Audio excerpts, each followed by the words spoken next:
Good morning. Welcome back to the Broadcast Retirement Network. I'm Jeff Snyder. This is BRN AM for Wednesday, April 21st, 2021. And our top stories today, the best time to refinance student loans and student loan debt cancellation considerations. Well, joining me now to discuss this and a lot more is Betsy Maya. She is the president and founder of the Institute of Student Loan Advisors. Betsy, so great to see you. Thanks so much for joining us on the program this morning. Good to see you too. Yeah, we've got a lot to get to this morning, but I want to ask you about your boot camp. When we last chatted with you, you made an announcement that you're starting a boot camp for financial advisors and other interested parties to learn more about student loans. How's the enrollment going, and what can people expect to see at this year's boot camp? Enrollment's really good. In fact, we filled the April class was full. So we just announced another date for the boot camp, which is the third week of May. The Monday, I believe it's the Monday, Tuesday, Wednesday of the third week of May. So people will still have the opportunity to sign up. And you know what people can expect is going. I mean, it's a heavy lift. It's 9 hours of training, but you can walk away with being able to answer 99% of any student loan questions that you might get asked by your clients after you go through this class.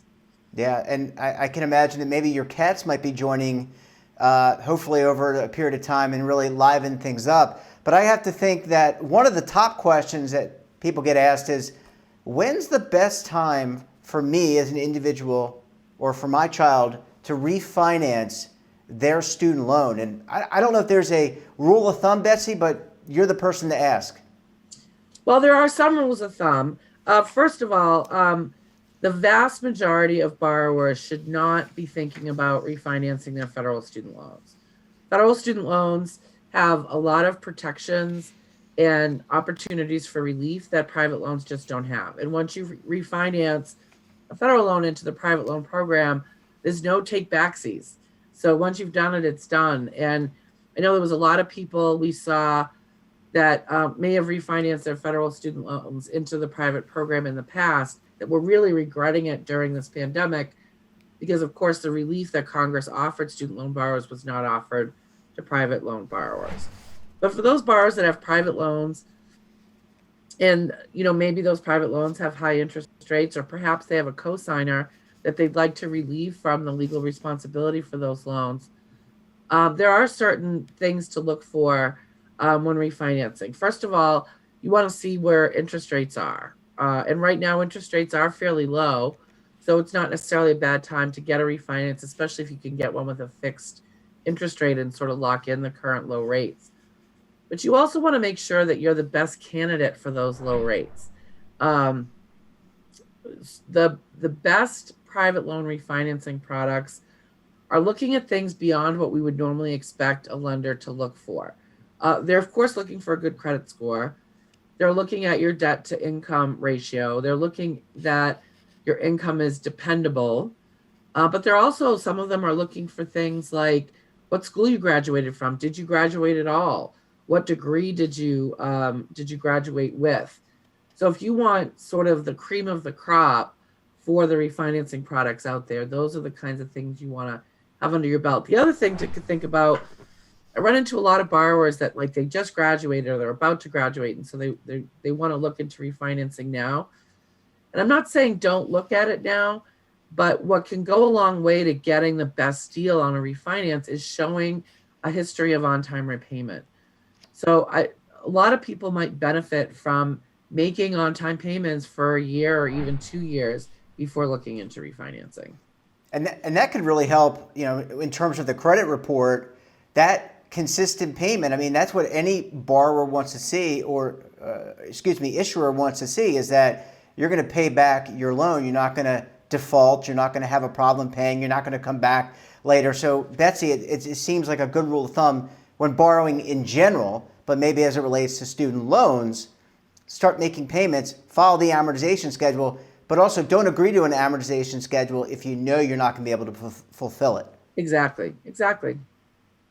Yeah.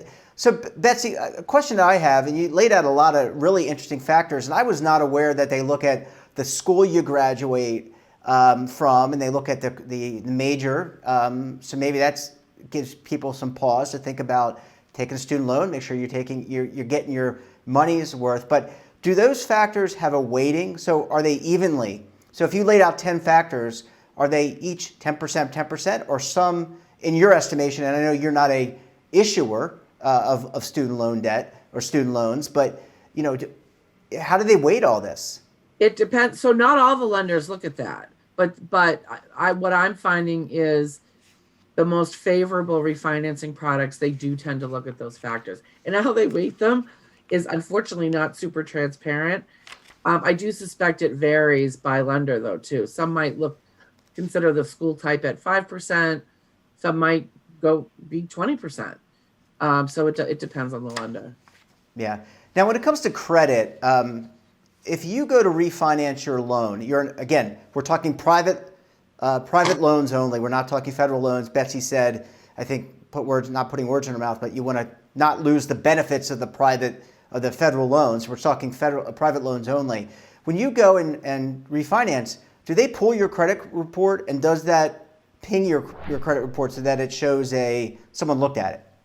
It depends. So there are some aggregators out there where you can just put your information in once, and it'll give you an idea of it'll give you multiple lenders and what kind of deal they might offer you.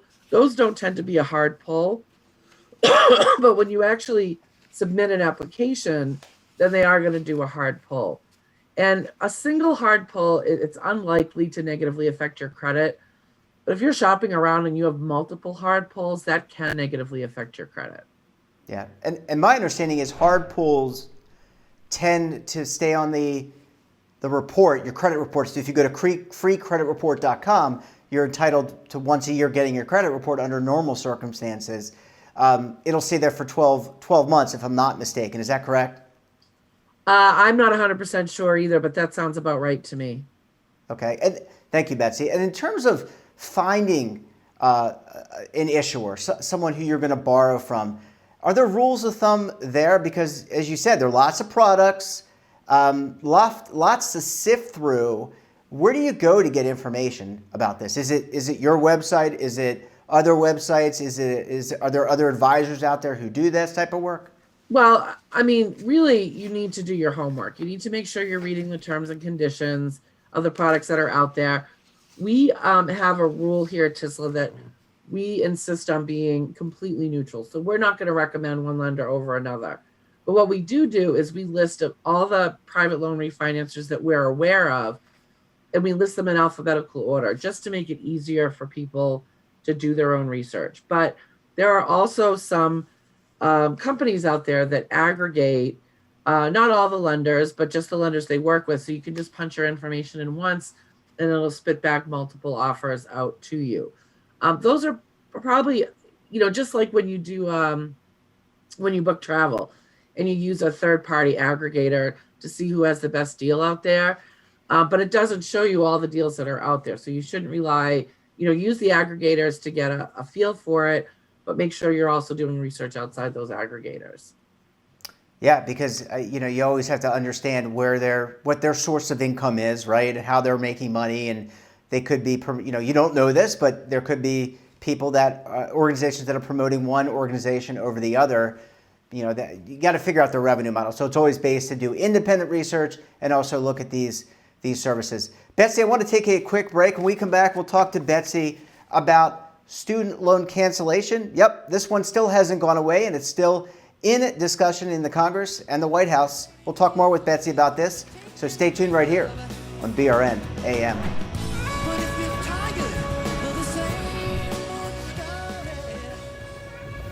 Imagine a new television network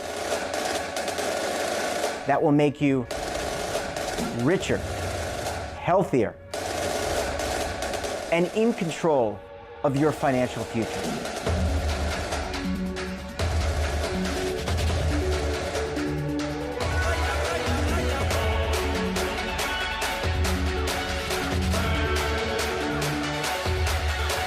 This network is for the policewoman in Nashville, Tennessee, the baker in Dubuque, Iowa, the teacher in Lexington, Kentucky. We want to make the idea of savings and retirement culturally relevant. But what do you see as a defining issue of the midterms? Especially for the smaller businesses. I mean, they are the lifeblood of the American economy.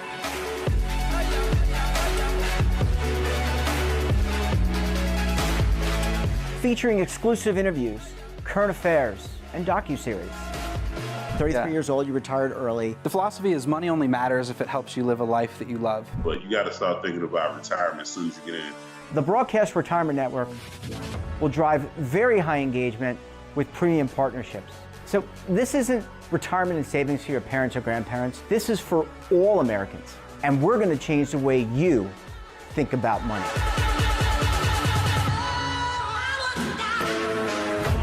Welcome to the next frontier of retirement and savings. This is BRN, the Broadcast Retirement Network. Are you stuck with a low credit score? A credit report and score that's causing you to be denied credit or pay higher interest rates than others for the same things? Then do what Terrence did and call Credit Repaired for your free credit evaluation to help restore your credit. I started thinking about buying a new house, and my score wasn't where I needed it to be. I called and spoke with one of the representatives, and we just had a good conversation, and I liked what he was saying. Just one call for his free credit evaluation was all it took to start back on the track to repairing his credit. I'm seeing the deletions and I'm getting the report, so I know something's being done. It does make a difference to me. All it takes is one call to get started. Credit Repair has given me a second chance to have a better credit score. Don't let a low credit score hold you back another day. Do what Terrence did and make the call for your free credit evaluation. Call 800-819-4152. That's 800-819-4152. Again, 800-819-4152. Welcome back. We're talking to Betsy Maya of the Institute of Student Loan Advisors. Betsy, thanks for staying with us this morning. Yeah, no problem. I love talking about this stuff. Yeah, I know you do. I can hear the passion, see the passion, and it's a really important topic. Look, there are so many people out there who have student loans, $1.6 trillion in student loan debt and growing, more people going back to school. So, Betsy, one of the topics that people have been talking about a lot since President Biden took office, and even beforehand, was student loan debt cancellation. And things have evolved, and I love talking to you about this because there's different floors set in terms of income, in terms of the amount. What are you hearing from your sources in terms of what is being considered both in the Congress, but also at the White House? Yeah, sure. So, the conversation continues about whether there's going to be broad student loan forgiveness. Sort of the latest on the issue is President Biden has asked Secretary of Education Cardoza to issue him a memo on whether Biden has the legal authority to use executive order to do broad student loan cancellation. Now, up to now, where we've been is that Biden has stated that he doesn't feel like he has the legal authority to do broad student loan cancellation under executive order. But meanwhile, we've had some members of Congress, particularly Senators Schumer, Warren, and Presley, who have issued their own memos to say, well, no, yeah, you do. So I feel like President Biden asking the secretary to issue this memo is sort of like the final, let's make sure we've checked all the regulatory and statutory dusty corners and attics and basements to see if we have a leg to stand on here. And so right now we're waiting for that memo to come out. Now, and meanwhile, Biden has said right along, Congress can absolutely do this, and I support them if they do this. And as I said, I think I've said to you before, I think if Congress is going to do it, where we're going to start seeing some proposals will probably be around June. And I suspect, a proposal that I think might have a better shot of getting through the Congress would be one that was a package deal that also addressed what causes the student loans to accrue in the first place, which is the cost of higher ed. Now, yep. I am getting a lot of questions from people as well. If they do cancellation, whether it be Biden himself under executive order or Congress with legislation, what's it going to look like? And, we haven't really seen any detailed proposals, but the more chatter that I'm hearing from Biden's administration, as well as some members of Congress. There was some discussion about it during a hearing a Senate hearing last week. My gut's telling me that if they do it, it is going to be based on income. That'll be tiered based on income, probably not in a dissimilar way to what we saw with the stimulus checks.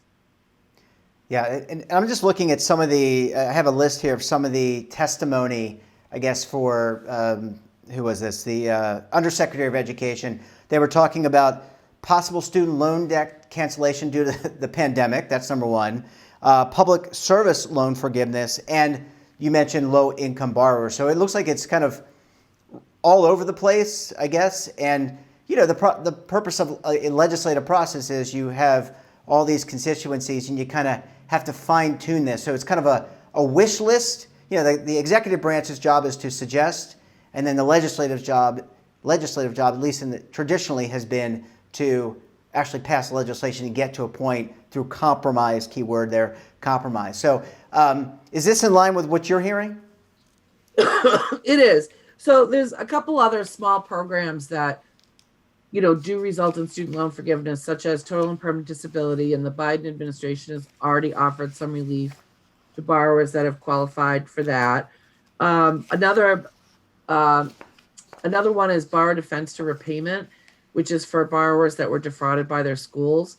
Now, the prior administration, listen, I usually try to be a little neutral, but I can't in this case. The prior administration made a real mess of borrower defense, and this administration is trying to clean that up, and they've already offered forgiveness to some people that should have gotten it under the last administration and didn't, or maybe got partial and they should have gotten full cancellation. And I know they're continuing to work on borrower defense as well. When Biden was running for election, he did have a proposal. So currently with public service loan forgiveness, you have to work for 10 years in public service and make 10 years of qualifying payments. He has a proposal to forgive $50,000 after 5 years of service. So that one is being batted around, whether that would be in addition to the existing PSLF or instead of going forward. Existing borrowers should not worry about PSLF going away for them, but you know, for future loans, maybe they do this 5-year $50,000 thing instead of the 10-year PSLF. So all of those are being discussed right now, and I think they're being discussed, getting ready for legislation to be offered over the summer. Yeah, and you know, this could be, I would think, part of the, you know, they use the reconciliation process to push through some legislation, so they could do that. And also keep in mind, Betsy, the midterms. This is the great thing about Congress. You spend most of your time running for re-election. Sounds like a great job. You just get out there, shake hands, kiss babies, high five people, whatever. Well, I guess you can't kiss anybody or high five. But, right, you know, you're running for re-election half the time. So I guess come the fall, game on, right? Raising money. So the time to do this, at least in this Congress, seems to be now into the summer. Exactly. And that's what I've been saying right along. I don't think we're really going to know what's going to happen with forgiveness until we get to June or July, when we start seeing those legislative proposals come out. Usually the House comes out first, right around June or July, and then we tend not to see the Senate's until the fall. But it's going to be interesting. So, you know, for Democrats to maintain their majority in all three branches, you know, you would think that saying, oh, you know, we agree with forgiving student loans is the way to go to get reelected, but not if you're a Democrat in a red state. They tend not to agree with broad student loan forgiveness because this is taxpayer money. So they need to be really careful with, you know, if they're talking about proposals based on reelection, it can be a really fine line to tiptoe across. Yeah. Last question, Betsy. What about, you mentioned the cost of education, which is really the cause, right? I mean, it has just gone up. It's the cause of a lot of student loan debt. The price of education up significantly. Any thoughts there in terms of legislation or regulation around those costs? Yes. You know, it just seems to be soaring out of control. And given what happened to higher ed and other entities during the pandemic, I mean, they're starving for money too. For sure. So we've when Biden was campaigning, we talk about his cancellation proposal a lot, but he has a lot of proposals to lower the cost of higher ed. Some of them involve re-incentivizing states to reinvest in higher ed, which is, states de-investing in higher ed is a reason that the cost of public education has gone up so much over the last 15 years or so. He has another proposal to double the Pell Grant, which hypothetically would make at least a 2-year degree free to low-income families. He has another proposal to make public school debt-free, at least for households that make $125,000 or less. And I think these are all really smart because, as I've said to you many times, and as you just alluded to, student loans are not the problem. Student loans are the symptom of the problem. And the problem is the cost of higher ed. So I think it's really smart that they are planning on addressing this. And I'm really interested to see what ends up floating to the top meeting and ending up in legislation come this summer. The other thing, if it wasn't for the pandemic, I would absolutely put my money on some proposals that would have schools have more skin in the game when it comes to student debt. I'm not so sure if there's as much of an appetite for that now because, as you pointed out, the schools are struggling because of the pandemic, but I do think that's on the horizon where schools have more skin in the game when it comes to the amount of debt that their students are leaving their institution with. Yeah, I mean, it just seems from the outside looking in, it seems like the cost. I was talking to someone who their son just got into school, and I mean, I know what I paid, and it was nowhere near what that is, and that that kid could come walking out with a lot of student loan debt. That sets them back in terms of what they can save and being financially independent. So I think a lot of work to be done there for the Congress. Betsy, always a pleasure chatting with you, and appreciate your insight. Don't forget, folks, check out Betsy's website at TSLA. I think it's TSLA.org. Is that correct? freestudentloanadvice.org. There you go. She corrected me. freestudentloanadvice.org. And you can register for Betsy's, I'm going to call it Betsy's Boot Camp, but it's really Betsy's Student Loan Advisor Boot Camp. Betsy Maya, always a pleasure chatting with you. Look forward to chatting with you very soon again. Have a great rest of your week, and we'll talk to you again soon. Thanks, you too. And that wraps up this episode of BRN AM. Have a topic of interest, someone you think we should talk to, then drop us a line. And don't forget, for all the information in retirement markets, technology, personal finance, so much more, all in one place, check out today's edition of our daily newsletter, The Morning Pulse, and of course our website. We're back again tomorrow, so until then, I'm Jeff Snyder. Stay safe, keep on saving, and don't forget, roll with the changes.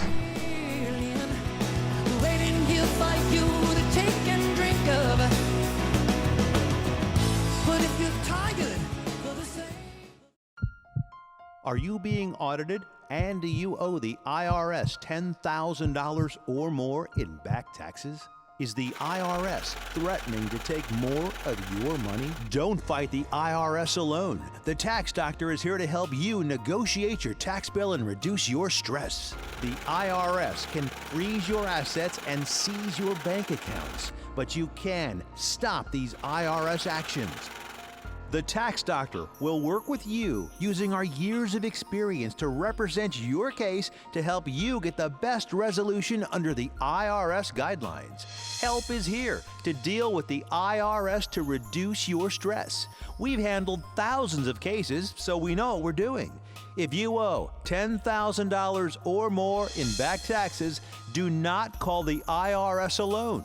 Call a Tax Doctor now for a tax emergency analysis. Call 800-224-6439.